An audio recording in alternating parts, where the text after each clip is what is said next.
Alors imaginez pouvoir utiliser Photoshop complètement gratuitement. Complètement gratuit, c'est-à-dire pas une carte bleue à rentrer, pas une version démo, pas, au bout de 3 jours d'utilisation, je dois hacker pour continuer. Non, non, vraiment un truc, en Photoshop complètement libre, complètement gratuit. J'ai aucune licence à payer, c'est fluide. Imaginez en plus que cette appli, vous n'êtes pas obligé de l'installer sur votre ordinateur ou votre Mac, ça tourne directement sur le navigateur internet. Vous tapez l'adresse et hop, vous pouvez commencer à utiliser Photoshop. Bah, c'est cette appli que je vais vous présenter aujourd'hui, ça s'appelle Photopea. Photopea, c'est une sorte de jumeau de Photoshop qui est directement en ligne, gratuit, accessible à tous, librement. Enfin voilà, c'est pas open source, mais c'est complètement gratuit et c'est sans limitation d'utilisation. C'est une application qui ressemble enfin c'est vraiment une copie de Photoshop, je vous dis un jumeau de Photoshop qui va pas aller aussi loin que Photoshop évidemment, il va y avoir des choses, il va pas aller aussi loin que la version payante, mais vraiment, on peut vraiment aller très loin déjà avec, avoir une utilisation quasi professionnelle avec ce truc-là. Enfin, je dis quasi parce que si vraiment vous êtes graphiste, vous allez évidemment prendre la suite Adobe ou autre plus gros logiciel. Mais là, pour faire plein de trucs, même dans le cadre de votre travail, c'est largement, largement suffisant pour plein de gens. Ça va pas aller aussi loin que Photoshop, comme je vous le disais, mais vous allez voir à quel point il se défend très, très bien. Je vous montre ça tout de suite sur mon écran. Alors sur le navigateur, là sur Google, j'ai juste tapé Photopea dans la recherche et j'arrive là. Je clique là-dessus et je peux l'utiliser directement là dans le navigateur ou je peux aussi l'installer. Installer Photopea, alors ça va pas vraiment vous installer le logiciel comme je vous disais, mais ça va vous permettre de l'utiliser sans avoir à lancer votre navigateur et c'est un petit peu plus fluide. Donc vous n'avez qu'à cliquer là-dessus. Une fois que vous avez cliqué là-dessus, je vous montre ce qui se passe. Quand vous allez lancer les applis, vous allez juste taper Photopea et il est là. Photopea. Donc il se lance comme ça. Donc nous voilà dans Photopea. Sur le côté ici, il va falloir là, évidemment supporter la présence de quelques pubs. Le logiciel étant gratuit, ben voilà, c'est financé d'une manière ou d'une autre. Donc les pubs sont ici, on ne peut pas les retirer, c'est comme ça. On peut faire un nouveau projet, ouvrir un projet depuis l'ordinateur. Un projet qu'on aurait fait avec Photopea, mais aussi un projet qu'on aurait fait avec Photoshop, Illustrator, Figma ou tout plein d'autres logiciels qui sont pris en charge. Donc on va faire ça. Il y a même une petite IA qui permet de créer des images à base de prompts, qui est a priori gratuite et j'ai pas trouvé de limitation. Alors c'est pas la meilleure, mais ça marche. Vous voyez, là j'ai fait un homme avec une tête de chien. Bon, il a pas compris, il a mis 2 chiens. On va dire, je sais pas, un vélo sur la mer. Je fais vraiment n'importe quoi. On va voir si ça comprend, si ça génère quelque chose. Bon, alors il m'a mis la mer, il m'a pas mis le vélo, mais vous voyez quand même que ça, faut essayer, ça crée peut-être des trucs, c'est sans doute pas l'IA, mais il y a quand même quelque chose. Bon, là où on va vraiment, c'est sur le nouveau projet. Je crée un nouveau projet et je vais pouvoir choisir donc hauteur, largeur, résolution, etc. Pixels par centimètre, etc. Le fond, est-ce qu'il est blanc, pas blanc, transparent. Donc je vais mettre un fond transparent.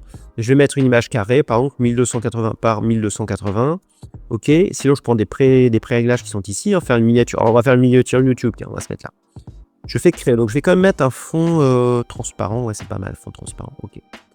Fond transparent. Et j'arrive ici. Donc là, pour ceux qui connaissent Photoshop, ça ressemble beaucoup. Hein. Ça ressemble beaucoup, mais ça, plus précisément, ça ressemble à un Photoshop d'il y a 10 ans, 12 ans, voilà, un Photoshop d'avant. Mais on a toutes les fonctionnalités utiles et primordiales de Photoshop, quoi. Et on n'a pas les trucs super pointus, vous allez voir que quand même, on peut faire des petites choses. Donc j'ai dit que pour le tuto, là, je vais faire comme si je faisais une miniature YouTube. Donc on va aller au bout du concept.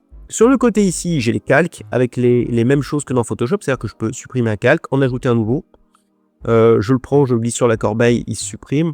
J'ai des calques d'ajustement, on verra ce que c'est. J'ai des masques ici, ou pas. Hein. CTRL Z, ça annule ce que j'ai fait. Donc si je crée par exemple un calque au-dessus, là, le calque 1, que je prends le pinceau, et que ce pinceau, je vais choisir la couleur rouge, et que je dessine en rouge là-dessus. Alors pourquoi il dessine pas? Bonne question. Tac, tac, c'est pas le pinceau, ça. Le pinceau, il est là. Donc voilà, je dessine en rouge, clic droit, je peux modifier la taille, la forme du pinceau, etc. Et sur le calque du dessous, donc le background ici, je vais dessiner en bleu. Donc théoriquement, je suis en dessous, donc je vais dessiner en dessous.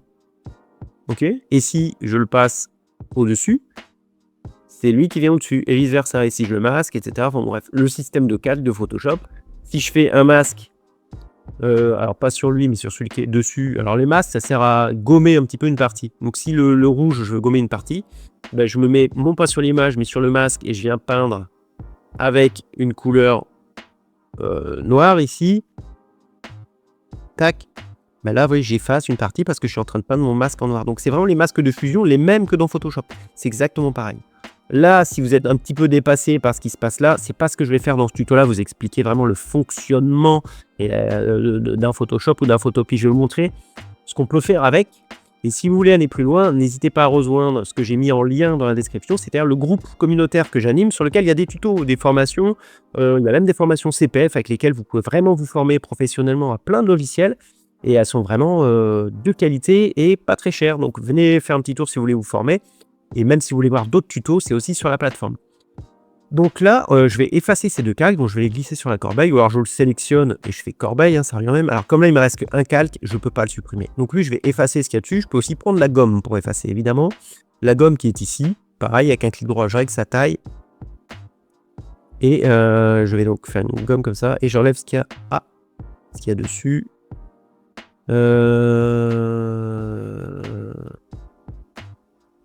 La gomme est ici. Alors, je me trompe. Voilà, la gomme, c'est ici. Hop, voilà, on y va.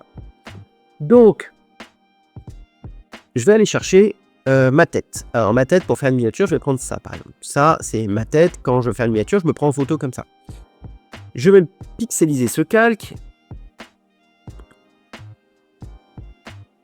Ici, donc voilà, j'ai un calque qui est au-dessus. Et là, je voudrais supprimer l'arrière-plan, pardon. Donc, je peux faire ça très facilement. Je vais aller dans Sélection, Sujet. Je vais accepter ce qu'il me propose là. Et si il va me passer une pub. Ça, c'est le prix à supporter. Donc là, voilà, je suis obligé de regarder une pub pendant quelques secondes. C'est le prix à payer. Et je ferme. Et là, j'attends un petit peu. Il est en train de faire un processing. Et ça y est, on voit qu'il y a des petits pointillés autour de ma silhouette. Il a détecté le sujet. Donc, c'est moi. Et si j'avais, je tendais un bras ou quoi, vous voyez, il n'a pas pris le sac à dos. Il a bien détecté la personne. Donc, ça marche plutôt bien. Et donc là, si je veux supprimer un petit peu le contour, là, si je fais un masque, ça va supprimer le contour directement. Il suffit que je clique ici sur le masque. Et ça crée ma silhouette en blanc, le reste en noir, donc c'est pas visible. Je peux venir sur l'arrière-plan ici, le premier calque, et je vais par exemple le remplir d'une couleur. Donc je vais venir là, rouge, ok. Et je vais faire remplir. Alors, pour remplir, vous allez dans édition ici, et vous faites remplir. Donc le raccourci clavier est en Shift F5. Hop, vous remplissez. Hop, ça remplit de la première couleur. Si vous voulez remplir avec la deuxième, pour que je mette, je sais pas, du rose, et ben, il va falloir que j'inverse ma couleur. Hop, comme ça. Image, remplir. Édition, pardon, remplir. Et hop. Mais je peux aussi aller chercher un outil de dégradé ici, par exemple. Là, on a ça. Et je peux aller choisir le dégradé que je veux utiliser. Par exemple, celui-là. Je fais une ligne comme ça. Et hop, il me fait le dégradé. J'ai d'autres pré-réglages de dégradé dans d'autres styles colorimétriques. Voilà, là, c'est plutôt style Viva Portugal. Pourquoi pas. Donc, je vais revenir à celui-là qu'on va paramétrer. Je fais ça. Et je peux changer les couleurs. Je peux venir sur le dégradé ici en cliquant dessus. Cette fenêtre-là, je la bouge et j'ai les 3 couleurs de dégradé. Donc, si je veux faire, par exemple, non pas le Portugal, mais le patriote français, ben, je vais mettre un bleu ici, un blanc là et un rouge au bout. Hop. Et oui, je vais venir retracer ma ligne. Et voilà. Donc, c'est juste comme Photoshop. Hein. On a des outils dégradés, des choses comme ça. Donc, je vais pas laisser ça. Je vais mettre un aplat de couleurs. Admettons que je vais faire un fond un peu bleu comme ça. Hop. Et je vais remplir mon arrière-plan. Tac. Voilà. J'ai rempli comme ça. Alors, le raccourci clavier pour remplir avec la première couleur, le bleu, ça va être Alt, effacer. Et pour remplir avec la deuxième couleur, c'est CTRL, effacer. Et hop, donc j'ai des raccourcis clavier comme ça. Donc je vais faire ça. Je vais décaler ma silhouette par là. Ok. Et là, ce que je voudrais, c'est faire un contour blanc autour de moi. Un peu comme les miniatures YouTube il y a 5-6 ans. Je vais sélectionner le masque qui est là. Et je vais faire CTRL, clic dessus. Il reprend automatiquement la sélection qu'il avait là. CTRL, clic sur le masque. Ensuite, je vais créer un nouveau calque que je vais glisser donc je vais le laisser au-dessus. Pour l'instant, on va l'appeler contour blanc. Parce qu'on peut renommer nos calques en double-cliquant dessus. Et je vais remplir ma silhouette en blanc. Donc, je vais prendre une couleur blanche ici. Et je vais faire Alt, effacer, ça remplit en blanc. Ok. Alors, j'ai juste repassé. Hein, j'ai fait par-dessus. Sauf que je veux, en le passant en dessous, que ça dépasse. Donc, il va falloir que ma sélection soit un peu plus grande. Donc, je peux aller dans Sélection, Modifier, étendre la sélection et je vais lui rajouter des pixels. Je vais rajouter, je sais pas, 20 pixels. Elle va grandir, ça, poum, elle a grandi de 20 pixels. Et du coup, je vais la remplir de blanc et je vais la passer en dessous. Ce qui fait que ça dépasse et que j'ai mon petit contour blanc. Voilà. Je vous dis qu'on peut tout faire avec Je veux ajouter un texte maintenant. Alors, ajouter un texte ici. On a donc la police d'écriture là, la taille ici, la couleur d'écriture. On va mettre du blanc. On retrouve ça ici aussi. Là. La police, on va la mettre plus grande. On va mettre 150. La taille. Et là, j'ai la police d'écriture. Donc, on va prendre ça. Ah, tiens, il y en a des simples. On va prendre ça. Je clique là et j'écris. Tuto.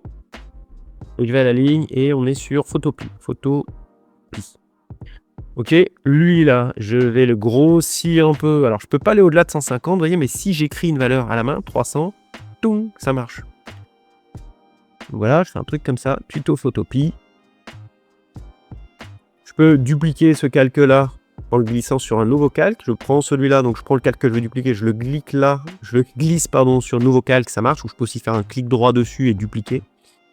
Et celui qui est en dessous, donc je vais masquer celui dessus, celui qui est là, je vais le sélectionner là et je vais le changer de couleur. Et on va le mettre en police d'écriture, on va le mettre en rouge. Ok, donc il est rouge. Je remets le blanc par-dessus, je prends le rouge qui est en dessous et je le décale un petit peu. Pour faire un effet un peu comme ça, blanc et rouge avec un léger effet 3D, pourquoi pas. C'est pas mal, je voudrais un effet vignette maintenant. Donc je vais faire un nouveau calque, je vais mettre tout au-dessus. Je vais le remplir de noir. Et je vais donc mettre un masque dessus. Et venir avec un gros pinceau. Un gros pinceau noir. Alors, attention, la taille du pinceau, ça se règle avec clic droit, comme ça. Et par contre, avec des bords flous. Je vais vraiment le faire très gros comme ça. Et je viens faire comme ça au milieu. Plusieurs fois. Donc ça efface, vous voyez, ici, j'ai en train d'effacer, et j'ai un espèce de... C'est ça l'effet vignette, hein, c'est le contour qu'on a là. Et lui, je vais glisser peut-être en dessous, juste comme ça, voilà, qui se mette en dessous. Je peux régler l'opacité de ce calque. Si je trouve que ma vignette sur les côtés est quand même trop visible, parce que trop noir, bah, je peux sélectionner ce calque et gérer son opacité, jusqu'à le rendre complètement invisible ou un petit peu. Bon, bref, je suis en train de faire une miniature, mais je pourrais faire toute autre chose. Hein. Je pourrais faire un photomontage, je pourrais faire un tampon de duplication. On a un tampon de duplication ici, comme dans Photoshop. C'est-à-dire que si je veux dupliquer, je veux me faire un troisième œil sur le fond, allons-y, soyons fous. Je vais prendre la petite loupe là, je clique, je glisse pour bien zoomer sur la bonne partie. Je sélectionne l'image, je vais prendre le tampon de duplication et je vais dire que je veux dupliquer l'œil. Donc je me place sur l'œil, je fais Alt, je clique avec la croix verte et là maintenant je me déplace. Et là, je vais dessiner un œil ici. Et on voit que, vous voyez, quand je suis en train de dessiner, on voit sur l'œil gauche que j'ai ciblé, on voit que ça tourne. Ok, je fais CTRL Z pour annuler ce que j'ai fait. Je prends le tampon de duplication, je revise dans l'œil, clic droit et je veux faire un truc un peu flou. Voilà, avec des contours un peu flous pour que ce soit mieux intégré. Bref, voilà, c'est mon troisième œil. C'est pas terrible, là, je me fais peur.